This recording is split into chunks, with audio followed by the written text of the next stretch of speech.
My top 3 piano method books for young beginners, why I love them, and who they're for. Hey, I'm Phoenix and I'm the Tattooed Piano Teacher. I have done quite a few piano method reviews on this channel, but it's time to combine my top 3 specifically for ages 3, 4, 5, and 6. I'll give a brief overview of each of the 3 series in my top 3 picks, and then stick around to the end. I will tell you when I use each one. Let's go with the most popular one first, and that would be My First Piano Adventure.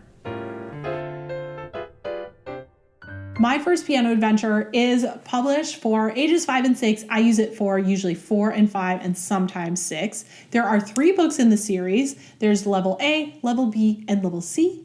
In Level A, it will be all off-staff notation. It will be mostly on the black keys, but white keys will then be introduced in the last third of the book. In Level B, students will be introduced to the staff and will start playing with all 10 fingers on the staff in different positions. They will stick to just steps in this level.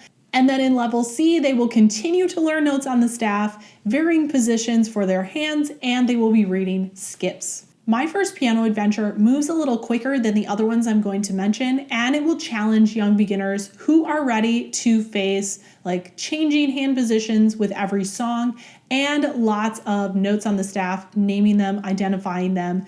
The guide note system is used in this book. One thing I love is that there is a writing book along with it. So there's a lesson book and a writing book. So having that theory right along with it all the way through is one of my favorite things about this series. There's also technique that's worked in, and there's a nice balance of technique and songs in the lesson book. My First Piano Adventure has bold, saturated colors, really cute characters, outstanding backing tracks, and songs to sing along to. They do a great job on capturing the kids' imagination. And one thing that My First Piano Adventure has that the other 2 books don't really have is that they introduce a ton of classical music. Lots and lots of classical pieces, especially in Level B and Level C. If a student makes it all the way through Book A, B, and C, the next thing they would go to in this series would be the Basic Piano Adventures Level 1, the Red Book. If you want to dive deeper into My First Piano Adventure, I have a full video review, but let's move on to the Wunderkeys. So we're going to talk about Wunderkeys Preschool, which is intended for ages 3 through 5, and personally I would use it mostly for ages 3 and 4, sometimes 5. There are 3 levels in this series as well. There's book 1, 2, and 3 in the preschool series. Out of all of the books that I'm going to mention on this video, this one is definitely geared towards the youngest. There are no notes on the staff introduced in any of the books. There are no finger numbers introduced. However, there are characters assigned to the 5 fingers, and those are the main characters of the book. Students are reading pictures, and they know which finger to use by what character they see on the picture. Because students are not playing in hand positions or reading notes, the main goal of this series is to get them recognizing patterns, both rhythmically and melodically, and listening. Lots of teacher playing, lots of singing, rhythm, and that sort of thing. After a student finishes book 3 of the Wunderkeys Preschool series, they're going to move on to book 1 of the Wunderkeys Primer series. Now, to be fair, I really need to include the Primer series as well in this video because Wunderkeys Preschool is geared towards age 3 and 4, whereas the other methods really start at like age 4 or 5 and up. So a lot of 5-year-olds, 6-year-olds, 7-year-olds would be actually in the primer book, not the preschool book. So I'll talk a little bit about that one as well. Wunderkeys Primer series has 3 books in it as well, book 1, 2, and 3. Level 1 is mostly off-staff notation. First, they're working on the black keys, and then they're moving to the white keys in middle C or thumb share C position. They are introduced to the staff in Level 1. And then in Level 2 and 3, they are working in the C 5-finger scale or C pentascale for those entire books, and they keep learning notes along the way. All in all, compared to Piano Adventures, the Wunderkeys series moves slower, so for a student who needs a little stability staying in the same position for longer, this series may serve them better. There are also cute characters. We're introduced to 4 cute characters who go on little adventures. There are comics and games included in these books. There's no theory.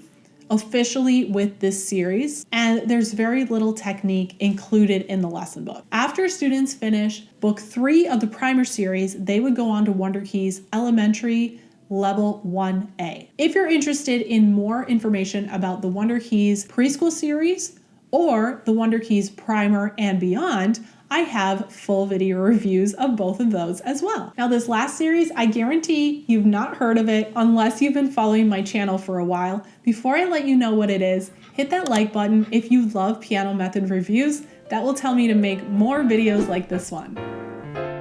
So the final top 3 pick I have for you for young beginners is a series called Piano Made Fun for the Young. Piano Made Fun is for ages 4 to 6, and it has 4 levels.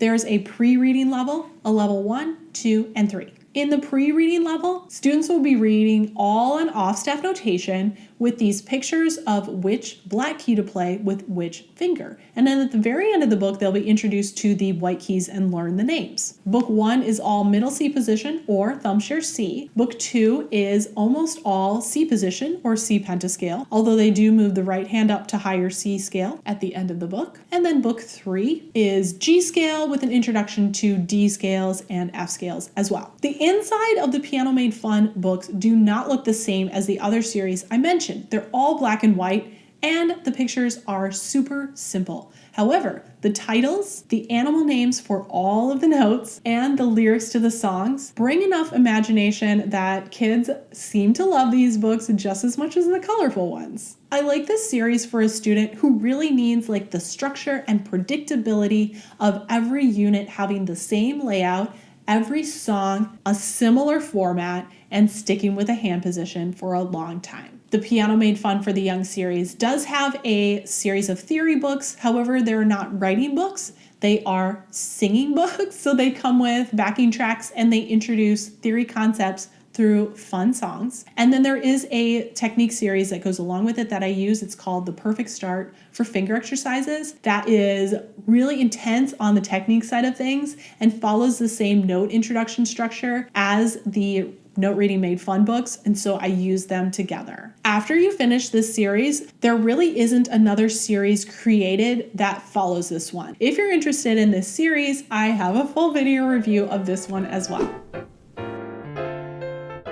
So you may have noticed that I like things about all 3 series, so which one would I use? Well, if you have a young student like age 3 or maybe like an immature age 4, and what I mean by immature is maybe they haven't been to a full day kindergarten yet, and so they're not used to like sitting down and writing and staying in one spot for very long, so they need that younger preschool approach to their lesson time, then I would definitely go with Wunderkeys Preschool because it's unique in that the other series just don't offer the same sort of play preschool mindset that book does. If they are a very mature 4, like they have done full day kindergarten for quite a while, they are able to follow instructions and sit in one spot for a long time, or if they are 5 or 6, then the choice is a little bit more difficult. A lot of times I will put them in Wunderkeys Primer Book 1 because that one has a good mix of kindergarten mindset, fun comics and games, lovable characters that I know they're going to fall in love with, and a slow pace, but it's not as slow as the preschool one. Or we might try the Piano Made Fun for the Young series, which I feel like fills a similar void, and sometimes I use them in tandem. So I'll use one of the Piano Made Fun books and the Wunderkeys book together. If they are a very astute 4-year-old or a mature 5-year-old or maybe an early 6-year-old, they might more appreciate the My First Piano Adventure series because it's going to move a little bit quicker and challenge them. And if they have a parent that plays the piano, they're going to appreciate hearing those classical pieces at home as well. So it really just comes down to I have all of them on my shelf and I have a first trial lesson with the student. We play around and I figure out which one is going to be the best fit. Now, comparing different piano methods can be a little bit tricky. I have created a piano method comparison chart, and that is free if you click the link in the description if you're interested in having that as a handy little resource to compare the levels. And of course, if you want to dive deeper into any of these piano methods, I have a full video review of all of them, and I will see you there.